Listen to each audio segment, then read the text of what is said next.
स्त्रीची ही असामान्य गोष्ट. वैद्यांच्या घरचे हे शेंडेफळ कनिष्ठ, बालपणापासूनच तब्येत होती धष्टपुष्ट. बापटांच्या घरची सून सर्वात ज्येष्ठ, संसारात सुरुवातीला गेले खूप कष्ट. तृप्ती आणि मंगेश ही संसार वेलीवरची फुले उत्कृष्ट, पाळणा घरातल्या मुलांसाठीही घेतलेच खूप कष्ट. संसारात आलं जरी वादळ अनिष्ट, परिस्थिती बदलण्याचं दाखवलं धारिष्ट.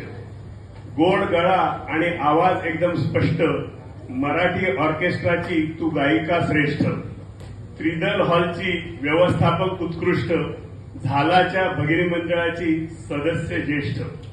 निवेदन असतं तुझं उत्स्फूर्त आणि स्पष्ट, अष्टमीच्या आरतीत दिसते भक्ती उत्कृष्ट. सण समारंभाचे नियोजन करतेस बेस्ट, तुला पाहून वय वाटत नाही 65. सून मिळाली किरण सारखी उत्कृष्ट, जावई रोहित तर एकदमच बेस्ट. नातवंडांची तर करावी लागेल लिस्ट, अथर्व श्रवण स्पृहा एकाहून एक बेस्ट. आता शेवटचं कडवं आहे. मुलांचे संसार चाललेत एकदम उत्कृष्ट, आजवरचे तुझे सार्थक झाले सर्व कष्ट. मामी आज पूर्ण करते वय वर्ष 65, सामान्य स्त्रीची ही असामान्य गोष्ट.